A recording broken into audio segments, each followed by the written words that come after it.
जम्मू कश्मीर में लगातार भारी बारिश से अब लोगों की जान पर बनाई है।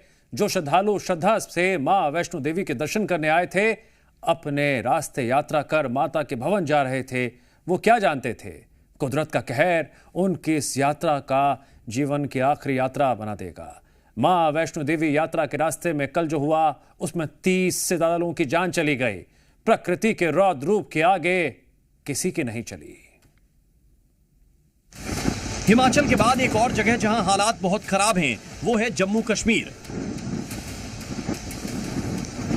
जहां तवी नदी ने ऐसा डराया कि सब तहस नहस हो गया।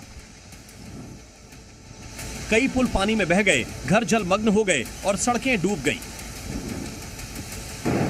जम्मू में पिछले 24 घंटों से हुई भारी बारिश ने जनजीवन अस्त व्यस्त कर दिया है। नदियों और झरनों के उफान पर आने से हालात बेहद भयावह हो गए हैं।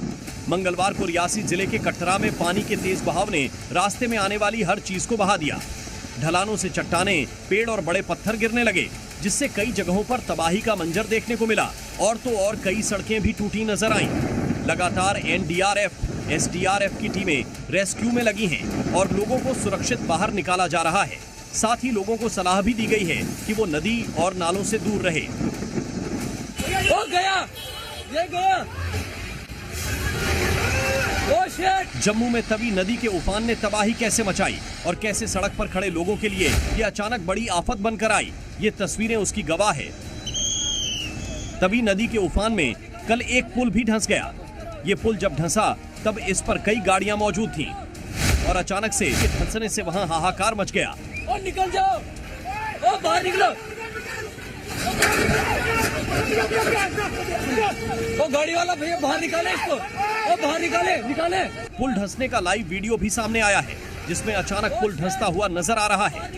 लाइव वीडियो में नजर आ रहा है कि पुल धंसने के बाद जैसे ही गाड़ियां फंसी, गाड़ियों में सवार लोग अपने सामान और गाड़ी की चिंता छोड़ गेट खोलकर बारिश में भीगते हुए ही बाहर निकल जाते हैं। भैया कुछ करो, इनको निकालो, ओ बाहर आ जाओ भैया, ओ बाहर निकलो, ओ निकल जाओ, ओ गाड़ी छोड़ो भैया, बाहर निकलो यार, ओ बाहर निकल यार, ओ बाहर निकल बाहर। लोग भागो भागो की आवाज देते भागते हुए नजर आ रहे हैं। ओ बाहर निकलो।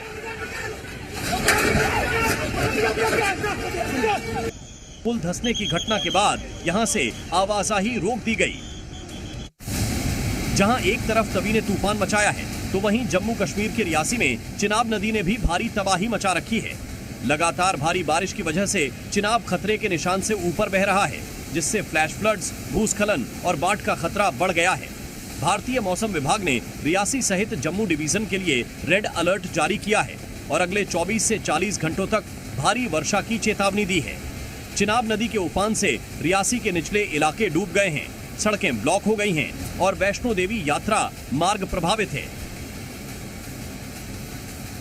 काफ़ी भारी बारिश यहाँ पे हो रही है और इसमें थोड़ा हमारा जो भी जनजीवन थोड़ा अस्त व्यस्त हुआ है, उसके कारण काफ़ी सारे नाले भी चढ़े हुए हैं और लोगों को काफ़ी सारी प्रॉब्लम्स भी आ रही हैं। उसके लेते हुए हमने काफ़ी सारी अपने पुलिस स्टेशन स्तर पे काफ़ी सारी टीम्स का बनाया गया है और कोई भी जो ऐसी डिस्ट्रेस हमारी कॉल आती है, वहाँ तक हमारी पुलिस पहुँचती है और जो भी हमसे हो सकता है उसमें उस चीज़ को, प्रॉब्लम को एड्रेस किया जाता है। इसके अलावा पानी का हाल ये है कि जम्मू का रेलवे स्टेशन भी पानी में डूब चुका है और पार्किंग में खड़ी गाड़ियां भी पानी में डूबी हुई नजर आईं। जम्मू कश्मीर ही नहीं बल्कि हिमाचल भी बारिश की मार से जूझ रहा है। पिछले 24 घंटों में हुई तेज बारिश ने पूरे प्रदेश में तबाही मचा दी। मंडी, कांगड़ा, चंबा, कुल्लू जैसे जिलों में स्थिति बेहद गंभीर बनी हुई है। हिमाचल के खासकर मंडी में व्यास नदी का जलस्तर लगातार बढ़ रहा है और नदी किनारे बसे इलाकों में बाढ़ जैसे हालात बन गए हैं। ड्रोन से ली गई तस्वीरों में साफ दिख रहा है कि नदी का पानी कई जगहों पर किनारों को लांघकर बस्तियों तक पहुंच चुका है। व्यास नदी के किनारे स्थित ऐतिहासिक पंचवक्त्र महादेव मंदिर का बड़ा हिस्सा भी पानी में डूब गया है। बताया जा रहा है कि ये मंदिर करीब 300 साल पुराना है। तो वहीं मंडी में हो रही बारिश अब मुसीबत बन गई है। पाराशर का बागी नाला उफान पर है। नदी में बढ़ते पानी से बाढ़ जैसी स्थिति बन गई है। देखिए पंजाब में जल प्रहार का ये रौद्र रूप। नीचे उफनती पानी की तेज धारा के कारण ये मकान ताश के पत्तों की तरह बह गया। लेकिन कुछ ही घंटों पर पहले इस मकान पर कई जिंदगियां फंसी हुई थीं, जिसे समय रहते भारतीय सेना ने रेस्क्यू कर लिया था और सेना के रेस्क्यू ऑपरेशन के कुछ घंटों बाद ये बिल्डिंग भरभराकर उफनते नदी में समा गई। बता दें, ये तस्वीर है माधोपुर हेडवर्क्स के पास की, जहां 22 सीआरपीएफ के जवान और 3 नागरिक फंसे हुए थे, जिन्हें हेलीकॉप्टर की मदद से भारतीय सेना ने सुरक्षित बाहर निकाला। भारतीय सेना और स्थानीय अधिकारियों के बीच तालमेल से बाल बाल कई लोगों की जिंदगियां बच गईं